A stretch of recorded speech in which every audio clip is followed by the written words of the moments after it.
Welcome to the In Early podcast, where I speak to those at the forefront of the digital assets and technology sectors, telling real-life stories, considering the growth and growing pains of the industry, and exploring how blockchain and other technology has made an impact on people's lives. My name is Matt Green, and I head up blockchain, digital assets, and technology disputes at law firm Lawrence Stevens. This week, I speak to Paul Rossini, CEO of AssetPass, which stores all digital assets and access to digital assets via a secure cloud system to ensure beneficiaries can easily deal with digital estates upon a loved one's passing. I hope you enjoy. Paul, welcome. Matt, thank you for having me. It's great to hear. So this episode is all about digital legacy, considering some of the issues in transferring assets once someone has passed and the ways in which we can make that easier and more fit for purpose. I see that's been a vision for you, Paul, for some time. And looking at your LinkedIn profile, you started this with eMemoz, so e-memoz.com, and then started AssetPass. Tell us a little bit how you got into this space as well as eMemoz. Okay, yeah, thank you, Matt. So interesting story, right? Rewind 2010. I'm sitting in my house. A friend of mine who's in the forces came in and said he'd been posted to Afghanistan. Wanted to leave a sentimental, private message for his newly born baby.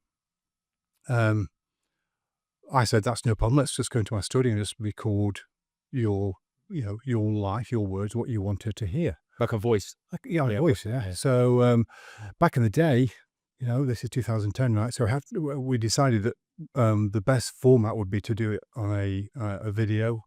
And if that didn't work, we got the audio as well. So he sat in my office. I left him. He recorded what could be his last words on the planet to his child. We had a baby and he left. My wife then walked out and said, "Is Stuart gone?" I said, "Yes." "What are you holding?" And I explained, this is Stuart's possibly last words on the planet. I'm going to make sure little Annie gets it if he doesn't come back. And my wife just shook her head and said, "What have you done? You've created a legacy." I went, "Okay, but I'm just going to keep it somewhere safe." Surely that's a nice thing as well, you'd have thought. That's what I thought, right? Yeah. So my wife just said, "What are you going to do with the video or the DVD you've got in your hand?" So I said, "Obviously, I'm going to put it in the safe until she's, kind of 10 or 11. So my wife started to shake her head. So I said, "Look, don't worry, right? We're in the internet age. I'm going to go on Google and somebody will be able to store this video and pass it on to his child, and I can just forget about it." So I Googled as much as I could find about somebody who provided this service. Nothing. So Matt, I was left with a decision to make, I guess. Do I cross my fingers? I hope Stuart comes back. Or do I build a platform? So I think at that point, I invented digital inheritance, which is where we are today. I built the platform from scratch. I had to hire a server farm from the MOD. It cost me a fortune, but eventually I uploaded Stuart's video to a platform. I sharded the password, passed one to his wife, one to my wife, one to a lawyer, and effectively his video then was saved in a cloud environment for his child to receive at the right time. So in that moment, I invented digital inheritance. The good news is Stuart came back. Hey, that's good news. Subsequently to that, I sold that business real quick because I'd taken so much of my life to do that. Fast forward, as the years progressed, I kind of always had in the back of my mind that I should have done something more with that platform. It's not just a solution for Stuart, right? It's a solution for everybody in the forces. And then I thought, I'm a father. Doesn't mean I can't die tomorrow. And it's not a nice subject to think about. But then I thought, look at your landscape. Look at the footprint of who you are. Everything now is now digital. All my documents are now Word documents, or PDF was coming around. All my photos are now not in an album, they're now digital. So I kind of started to foresee this small problem that Stuart had exploding across all of our digital footprint for everybody. And I guess serendipity plays a part in this. I was in Barcelona at an expat meeting, and I bumped into Ian, my co-founder. Ian was the head of mobile applications for Shell Oils. So he heard the story, as I've just told you, and he just said, let's go build it. Let's go build what you built, but in a mobile world. Now we've got cameras built in, we've got certain encryption models we can use. It's going to be far easier. So that is well, it's a nice way to describe how you got into this, because it's actually storytelling. Most people just go, yeah, I sort of fell into this. Yours actually has a narrative behind it, which is great. I want to turn now to Asset Pass, which is the business that you currently run, and that I think is the successor to eMemos, self-described on your website as, to quote, the world's leading digital legacy platform, end quote. In a nutshell, what is the problem Asset Pass has identified and is trying to solve? Okay, thank you. Yeah. So if you extrapolate that problem I've just explained, now we're in a totally digital age, right? And now everything has become important. So I think it falls into three categories. Everything we own digitally is either important, precious, or now valuable, because guess what? Crypto is becoming center to all our lives. So what we focused on, and we focus entirely on this one thing, is the very problem of how are we all going to transfer all of our digital life, our digital footprint, to our next of kin? All the things we've worked hard to build, to save, to acquire, how are we passing those on? Or do they just all disappear? Or do your family even want them? Or do your family even want them? My kids absolutely want my crypto, I can tell you, yeah. Yeah. And what sort of assets are they here? Because we're talking a little bit about crypto, but then I guess, I think of digital assets as music. I've got a big music catalog, and then there's photos, and there's different ways to get around or pass that on that we'll come to. But what are we dealing with here? What do you envisage? So I guess crypto is on everybody's lips at the moment because there's a value to it, and if you put a dollar sign in front of anything, it becomes important, right? But for me, to go back to the origin of this and the genesis of this whole thing, and if you speak to my wife, the most important things in her life are the photographs and the videos of the kids on holiday, those moments in time that you cannot ever, repeat. So we can physically take in any digital file, any format, video, photograph, document, PDF, seed phrase, anything that's in a digital format, we can encrypt, store, and pass on. That is fundamentally what we've solved. But not, so let's just think about this for crypto assets. It's not, you're not taking custody of them. It is the seed phrases and or private keys that you're taking, so that those assets can be passed along, so the control of those assets can be inherited. Yeah, absolutely. So we're not talking about uploading your 26,000 photographs. What we're talking about is uploading the access to those 26,000 photographs. Or in the case of crypto, it's very specific how that transfer occurs. Anybody in the crypto world will know there's this thing called a private key or a seed phrase. What very few people really understand, I think, is if you do not pass on those secret 12 words, your crypto cannot move. It's gone. I mean, it's a cliche, no keys, no crypto. But unfortunately, this is the reality. This is a flesh and blood problem that we're solving today, a real problem for real people. Well, I wonder whether lawyers should be better at, when they're doing the estate planning and will writing, confirm and recognize as one of the checklists, do you have any crypto? And if so, what are the assets that you have, and how do we look at them?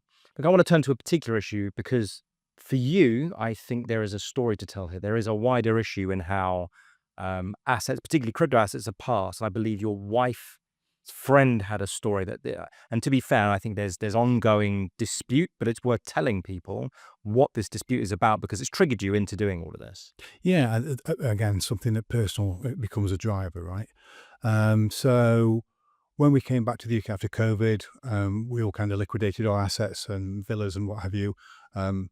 I, like many people, put my returns into crypto. I saw that could be the future. As did a friend of mine, or a friend of my wife's actually. Unfortunately, this chap passed away nearly 3 years ago. 41 years old, sudden death, heart attack. I think at the time, Matt, he had something of, let's say, about £1 million, round figures, on one of the very well-known crypto exchanges. I won't mention the name. He didn't pass on the seed phrase. He didn't take my advice. He didn't listen to what I've always tried to imply that he did. The net result was that his wife found out that he'd invested £1 million of their hard-earned cash and savings into crypto, and she was locked out of the account. Okay. And I'm just trying to think, because I know this story and I want to tease out some of these points. So let's just figure this out, because I think it's important. If it's crypto exchange, you don't necessarily, if you buy it via them, all you need is your password and login, and your password and login should be able to be transferred in a will as like anything else. So to what extent is it that this is just passing on your login details as opposed to seed phrase? Because they're two very different things, aren't they? Yeah, so there is two different things, Matt. Yeah, there's self-custody and there's custodial wallet. So this was a custodial situation. And yeah, so the first problem was his wife didn't know what platform the crypto was on. Oh, really? So it was that difficult? Fundamentally, Yeah. she didn't know where it was. And this is some of the research we've done. Something like 80% of spouses and partners don't actually know that their other partner's got crypto. First problem. It then fell into the no keys, no crypto. We can't help you. It then got embroiled into a legal challenge around, you've got to come with a will, an affidavit, a court order from the UK court after probate. This thing got very messy. And I just felt that they were doing this on purpose. There was no incentive for the crypto exchange to help her. Didn't you say that they were sort of getting her to run around the world and try and get orders in different places? Yeah, I mean, I think they would, again, it's just some of the tactics they use. The first thing they demanded was a court order from a UK court, and that took about 9 months to get the UK court order. And then it was, can you go to this location, some remote location, and I think it was Belize, one of the locations, something crazy. You might be giving it away now. Yeah, maybe. Sorry. But this is just a horror story of a normal family who'd invested in crypto, and the child's inheritance is now locked away and lost and gone. And for me, I can't see how these exchanges are keeping dead people's money. It's a horrible thing to think about. If this is a bank, it would be on Sky News if a bank acted in this way. And I think it's because they're unregulated to certain degrees. And in faraway jurisdictions. They can kind of get away with it. The moment that is an ongoing case, so I can't really speak too much about it. Hopefully, those assets will be recovered. Again, there's a knock-on effect here, because he'd left it to the kids, not to his wife, just in case. They received an inheritance tax bill of assets they hadn't received. Of assets they hadn't received yet, and of course, then that's a secondary problem, because then they've now had to convince HMRC that they don't own the access to those assets. How did HMRC even find out that the assets were theirs? I suppose they would have to prove in court that they were the beneficiary of the money in that exchange, and that was a taxable event. Absolutely. So in the will, as I understand, obviously you can't leave too much information in the will. Again, one of the things that very few people realize is your will is published on the internet after probate. Okay. It becomes a public document. So you can't leave private keys or passwords on there, because if you leave your password and your login details to your crypto exchange in your will, it gets published, your assets will disappear. Surely same in law, where you have to make orders, but then you can have a confidential schedule with certain things that don't get published. I mean, I'm not a probate lawyer. This isn't my world. But you would have thought that there would be a simple way to have a will and then a confidential annex saying, here are my passwords, here's everything you need to log in. Yeah, I don't think so. And obviously in this case, definitely not. It's just a standard will. Were these assets in the will, or did it just say, I leave a certain percentage of all my wealth to my kids? It was the latter. Yeah. I mean, it's needlessly painful. And what I assume happened is you got a declaration, or your wife's friend got a declaration to say that her kids and or her were the rightful owners and were the beneficiaries of a trust in which the money was theirs. And then once they got a court order, they then had to effect that order. They had to go to wherever you said Belize to enforce that order. So they go to the, say, Belize courts. Yeah. To re-domesticate the order to say that company registered in Belize needs to hand over the money. Yeah. Which to a normal family is insane, and you've got to fund that. How do you fund legal fees, etc. for that? Yeah, I mean, the whole thing for me is daunting. I've tried to kind of distance myself slightly from them. Yeah. But again, you've got to understand that again, this is at the worst time in somebody's life. The stress and the pain, the heartache they're going through, and then obviously you're absolutely right. Luckily, this lady, my wife's friend, has a sponsor now who's helping her with the legal fees. The legal fees are extortionate at the moment. I think in the end, she will get the funds back only because, and I think this is something recent, that the whole crypto industry is looking at themselves. And I think they are wanting to do the right thing. I think the initial phase of crypto exchanges was make money, ride the wave, this new thing, and cash out of thin air, if you like. I think now they are starting to grow. They want to be banks. They're wanting to be seen to do the right thing. And my overarching hope is that they are all now focused on not just making the money and IPOing the company, but looking after their clients. I would like to agree with you. I think, and I don't want to start bashing exchanges, I'm not going to name it, but I was approached recently to help do some marketing and promote an exchange who'd fallen victim to a hack. And one of their messagings was, we should be looking after each other and victims of fraud, because we were victims of fraud. And at the same time, I had some orders to ask them to comply. I had some orders essentially saying, well, a victim's funds has ended up with you. Can you help us? And I was just getting the runaround and being told to, in the nicest way, F off. Yeah. So I remember saying to them, well, you can't have your cake and eat it. You can't say to the world that you are a victim and you want to help and do the right thing. But when it's crunch time, you can't. So I've had to step away from that. It's frustrating. Anyway, I want to learn more about Asset Pass and the solutions it has. So I understand that it has well, no, let's go back. It says, looking at how this works section on your website, it notes that you employ a, quote, military end-to-end encryption, end quote, to ensure your digital assets are secure. Why is this a big deal? What's this all about? Yeah, I mean, security is literally at the forefront of what we do. I guess if you're passing on a picture of you and the dog to your kids, that's not so important to be secure. And since the transition and since we've been involved in the crypto space, it's become super important that the platform is super secure. Now everybody says they're military grade. Everybody says they're quantum resilient. I hear a lot of those buzzwords. Yeah, everybody says it. In the real world, when you're a company and you're selling your product, you have to prove that. So we started with probably the most difficult client on the planet, Matt. I kid you not. So a friend of a friend introduced me. I won't mention any names. This guy's a billionaire, very well-known, famous billionaire. He's the ex-president of one of the biggest cyber companies in the world. He now owns a cyber company. This guy's super sharp with a team of cyber experts. He recognized that his private bank did not offer this service, even though he's paying millions of dollars a year in fees. His own private bank did not include a digital inheritance plan. So he said to his private bank, is there something we can do? Is there something you can fulfill? And they said, yeah, but not this year. So he said, okay, I'm going to go and get Asset Pass to build it for me. So that was our, if you like, our datum point of building this platform for a very well-known billionaire from the cyberspace. So you can imagine the due diligence that this team went through, so that his assets, considerable assets and important assets, very private documents.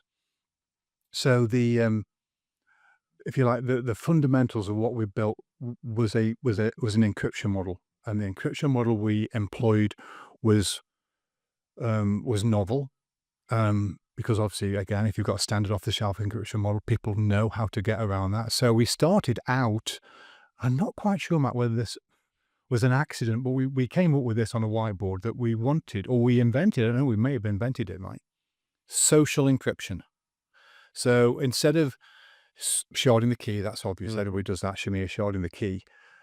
We then do two things with it. We mix the key up ourselves, obviously, but instead of placing that key in your possession or in the possession of a faceless huge corporation, we get you to share that key with your community, people that you trust, because this is all about trust, right? So you share the key with your wife, your partner, your husband, your daughter, your lawyer. So you choose who takes responsibility for those pieces of the encryption key. And then we mix that key up and we use some incredible entropy to make it military grade. And it worked. And we proved the concept with a very famous billionaire who owns a cyber company. And that is pretty much a tick in the box. If you want to say you're military grade, quantum resilient, in this day and age, you have to prove it, and that's what we did. Yeah, because you make a representation online, don't you? It's just a piece of law. But you know, at law school, if you say something, you can't represent to say you say something and then not do it. So Absolutely. And let's think about what the business is here. I understand AssetPass is a SaaS business, so that's for my dad, software as a service. It's a software as a service-based solution for digital legacy, and parties can white label it, so they can buy your software or license it and put their own branding all over it. So tell us about this. Yeah, I mean, originally we were selling the individual platform, if you like, white labeled for ultra high net worths. And then we saw an opportunity to monetize it with financial institutes, banks, crypto exchanges. We went down a track, Matt, of selling code, selling software to banks, to insurance companies, to crypto platforms. The challenge has always been that once you start getting close to their rails and their code, two things happen. One, you fall into a roadmap. It's always 12 months long minimum.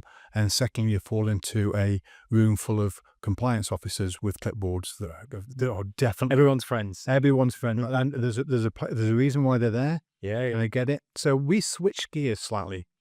I wanted to make this accessible for everybody because, as I said, everybody's got this problem. We are all digital creatures and nobody gets out alive. I want to be in a position so everybody, my dad, your dad, my kids, a bank, a crypto exchange, can all access this solution because we all really do need to do this. Yeah. So the digital inheritance as a service is now we've stood this platform up.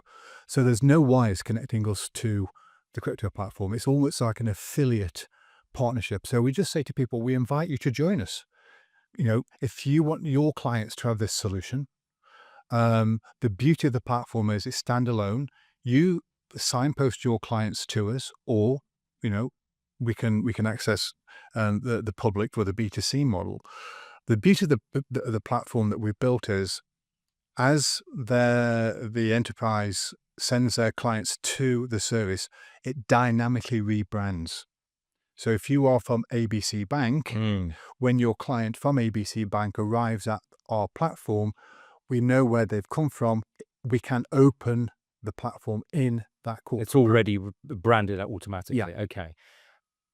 So when I was preparing these questions, I was thinking about my own experience. And one of the things that I recognize is why isn't, say, you know, all my stuff's on Apple, right? So it's on iCloud. And in theory, I could put all of my music and photos is on the iCloud, and I could put my seed phrase and password in my iCloud. Why isn't that good enough? Yeah, good question. Really good question. Again, something that's, I think it's recently changed. Apple always used to allow this thing called a legacy contact. Well, that was my next question about legacy content. Legacy contact, yeah. So again, this is, you know, real life. Okay, so my wife was my legacy contact. And I don't know how I found out this information. I think somebody pointed me to it, but they've changed their terms and conditions, Matt. They've put an apostrophe T in their terms and conditions, that 45 pages that we scroll down to the bottom and just click yes. Yeah. Now, if you read it very carefully, it says something along the lines that your legacy contact now can't access the information that's encrypted in your keychain. So things like seed phrases, anything you've paid for. So if you've paid for a bunch of movies or all the music you've paid for or books or ebooks, now your legacy contact can't. Well, I remember years ago that I think it was Bruce Willis had a court case. Well, because when you buy stuff, and a lot of people don't buy music anymore, but when he bought all of his music via Apple or via the what was it called? The Apple Store, I can't remember. iTunes. iTunes. Yeah. We bought it via iTunes. It was not bought, it was licensed, and the license would terminate upon your death. Yeah. So it couldn't be transferred. And he bought a case, didn't he? And I think that was the determination, that you can't pass it on because the license expires. In that sense, you're saying that isn't really good enough, and that if people want to upload their media, we don't want ambiguity. We don't want, even if it wasn't purchased through iTunes or whatever, we don't want Apple's infrastructure that can be changed at a whim by adding the 'T. You don't want that to be the case. You want clarity. So in that instance, this service is important to remove that uncertainty. Is that right? Absolutely. So I think what we're talking about here is our platform gives the individual the control over their own digital inheritance. They format it, they set it up, and they assign who they want to control the sign-out process. Now, this is super important now as we move into this world of what we call self-custody. So self-custody started with crypto wallets, where the crypto exchange is now giving you your keys. So instead of saying no keys, no crypto, they're your keys, your responsibility. Self-custody. Instead of a bank only having control of your money, you send it to the bank. Now you have it. And instead of it being gold under the mattress, it is a seed phrase and a private key. Absolutely. So I've done my homework. So I've downloaded literally every self-custody wallet out there, and they all look very similar. And at a point, they all send you to a page. And on that page, it says, save your seed phrase, the one thing that connects you to your crypto. And there's only two options, Matt. The first option, and bear in mind this is the advice from a digital company selling me a digital currency held on a digital platform. Their advice, number one, is write your seed phrase on a piece of paper and keep it somewhere safe. I mean, just ludicrous. I mean, fire, theft, flood, damage, loss. Undermining the whole point of Undermining the whole thing, right? But the most important one is click here to save your seed phrase to Apple iCloud. Okay. Now, of course, that now, as we know, is a death loop. That now does not happen. You save your seed to the iCloud. Yes, it goes into iCloud, but your legacy contact now can't access that seed phrase after your time. So they have effectively sent you to or have endorsed a process that does not work. It works while you're alive, so you can save your seed phrase onto your iCloud. Yep. But if you die, then the legacy contact process prevents your legacy contact from accessing that information. Absolutely. So this is our going in point now with the crypto exchange to say, hey, guys, it's about time this was resolved once and for all. Writing it down is a nonsense on a piece of paper, scrap of paper. Sending it to the iCloud now does not work. Your legacy contact now can't access it. We have over here built a platform that not only can your clients put the vital seed phrase in, but in the same platform, and this is the thing about getting your life in order. So in the same platform, in the Asset Pass platform, you can save your seed phrase. You can save a nice message to instruct your next of kin where those assets are. You can upload your will, your trust documents, your company documents, your login credentials to any cloud, Dropbox, for example, all in one place, all in one super secure place. So in the future, and I've been through this, in the future, your next of kin, your executor, your lawyer isn't or doesn't need to go and spend the next 2 years hunting for all this stuff. It's delivered in one digital file. Where everything is a signpost, and also not only where everything is held, but also the accessibility, the keys, the seed phrases, and the passwords. So if they were going to log in to your system, someone has passed, and they want to log in to find that information, is it a password? No. So effectively, the process is semi-automated. Once you've uploaded your digital assets and we've encrypted them and stored them, you then assign who you want to control the sign out, if you like, the release. We call it the control release process.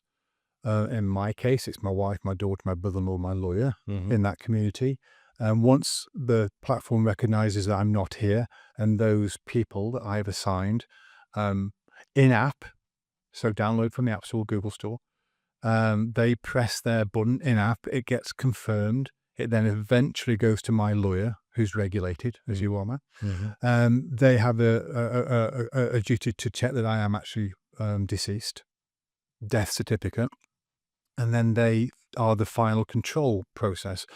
At that point, anything that I've saved in a digital file is automatically sent to the person I nominated as a beneficiary. So you don't have to log in, it's sent to them. Sent to them. Right, so it's a proactive thing. Proactive. And I'm just thinking aloud here while you're talking. You have 4 people, your lawyer, your brother-in-law, your wife, and your daughter. Yeah. What happens if one of them passes before you do? Totally correct. So that sign-out procedure, if you like, is totally flexible. We encourage people to have at least 5 to 10, just in case you're on the same plane, right? So, and a dispersal model. So, for example, there's a good chance potentially that myself and my wife could be in the same car crash. Yeah. So I've got my brother-in-law lives in a different country. Right. I've got my lawyer, one in London, one in the US. I've then got my business partner who is in Spain, for example. So a dispersed community of people that probably won't all be in the same situation. And then, of course, the law firm is a law firm. So it's not one lawyer. I have a law firm that will be the final sign out. Okay. And looking at your website, it says that there are 4 stages. There's 4 processes. You've said store, sign, release, and deliver. What is all that about? Okay, so the first thing you need to do is store your digital assets, right? So let's take a typical example. So I create what we call an archive. It's just a digital box. I upload any digital file into there. So it could be my seed phrase, it could be a photograph of me and the daughter, it could be a lovely message, or it could be a very important legal document. Once that's in the archive, the very first thing we do is we encrypt all of that. So the store pieces, we then store all of that encrypted, super encrypted data on the cloud or now on the blockchain. If it's on the blockchain, it'll be public. The access with the metadata, there's 2 sides to this. So there's actual file and there's the access to the file. So it's just a different, if you like, a different medium of saving that information somewhere. And the keys to that will be controlled, obviously. So that's the storage of the digital assets. Super encrypted, we store them away for you. So you don't have to think about it. They're not in your iCloud. They're in a private cloud. The assign piece of that is, as I said, the platform allows you the total flexibility. So you assign the people that you trust, that you want to control that release process. And the release process is fundamentally anybody that you've assigned gets to download the app for free.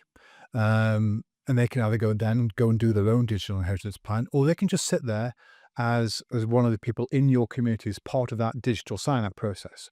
And at the right time, the 2 stages can be 3, but 2 stages are somebody will know that you're not here.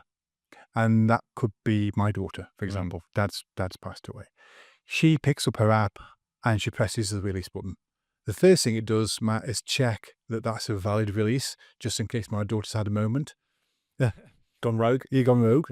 So it comes back to me, the owner, and checks for the next 30 days, asking me questions, push messages, emails, checks my credit cards live and all the rest of it. If after 30 days the platform determines that I haven't responded for whatever reason, it then goes back to another person in that community to say, hey, Paul's daughter's pressed the button. We've checked that Paul's not around. He hasn't responded.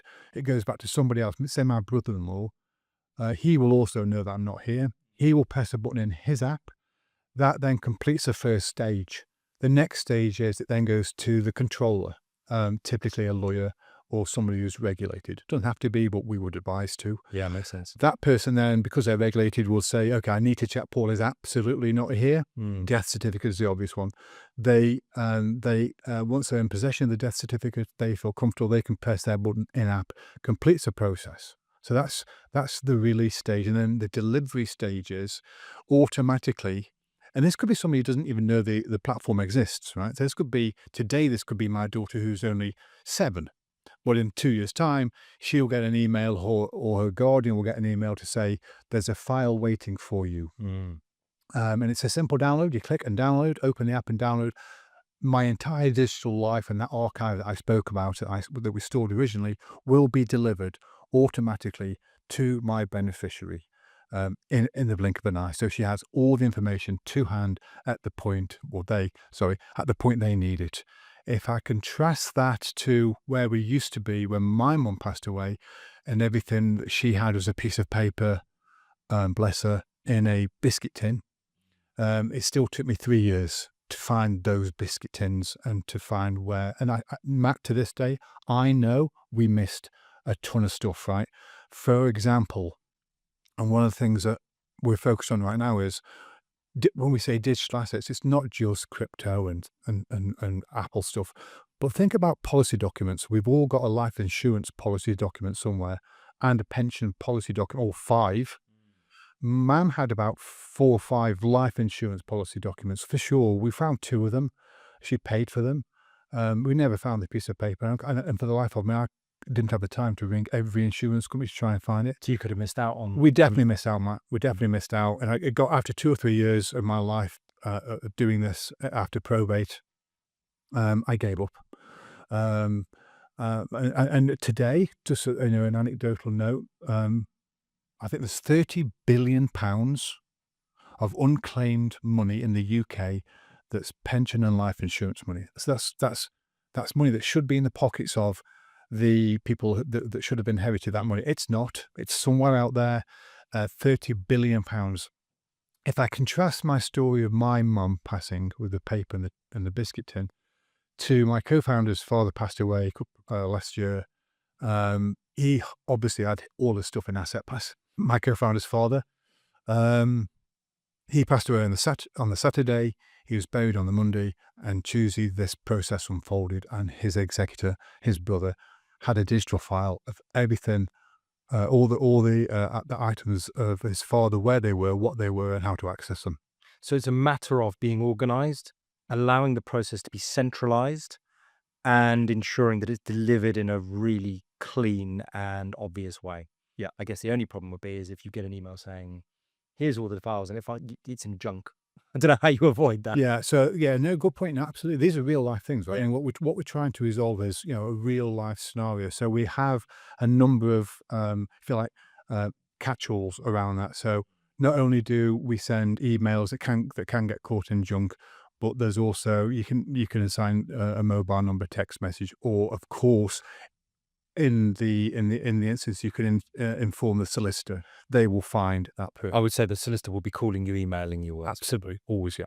Okay, one last question, and I think it's an important one, and it's about why other people aren't doing this, because there are so many cloud companies, security companies, digital companies, even if you think Apple, who should be able to do this. And they would probably say, well, if you put it in the cloud, it's available. Google may say the same. Just stick it in G Drive and it'll all be there. Why, number one, why are they not doing it? And I know we worked out what the difference is here, but why are they not doing it? I think it's one of those things that nobody likes to think about, that moment of our lives, right? So, I've had this conversation. How do you overcome the death word in any commercial discussion? It's things like, we all have a life insurance policy. It's actually a death insurance policy. We just call it a life insurance policy. I just think, Matt, it's something that everybody has overlooked. We've all been super focused on creating wealth, owning wealth, storing wealth. The one thing we've all missed, and I go right back to where this started, was my billionaire friend. He had a bunch of the most senior advisors, wealth advisors, planning advisors. The one thing that the biggest bank, tier 0 bank on the planet, had overlooked is the succession piece. So I just think it's one of those niches that everybody's overlooked. And look, there's 4 billion people on the planet on the internet. Nobody gets out alive. All those 4 billion people have got something digital. So from a business case, I think now is the time where not only is there something that banks and crypto and insurance companies are seeing as a vital missing product, we've almost created a vertical as digital inheritance. But because platforms are now digital, if you think of things like, we need to make this almost gamified, or something that we're all used to. So we all open our laptops and use Excel, right? I don't know anybody who, if they're going to calculate a column of figures, gets a calculator and a pen out. No, We all Excel. we all use Excel. Our goal, Matt, now is to make this accessible to every single person, to make it super easy and super cheap, so we can all go and get our digital lives in order, and we can all sleep at night, and our children and our beneficiaries get what we've worked for. So I guess it's a matter of making sure that throughout your life, you put your digital assets or the access to your digital assets in Asset Pass. So actually, you don't need to do it when you're unable or unwilling, and it just becomes habit. And I guess the reason why these other companies aren't doing it is because, as you said, it's just a niche that they haven't focused on. And that means that you've now got the lead on them. You've got the jump on them. Yeah, I mean, we've been focused on this now for 3 years. I mean, take it back all the way back to 2010, right? Yeah. When the dating point of all this. But now, the last 3 years, we've been absolutely focused on nothing else but making this platform super secure, and also accessible and super easy to use. Now we've got the balance of those two things. So it's an app that you download from the App Store, Google or Apple approved.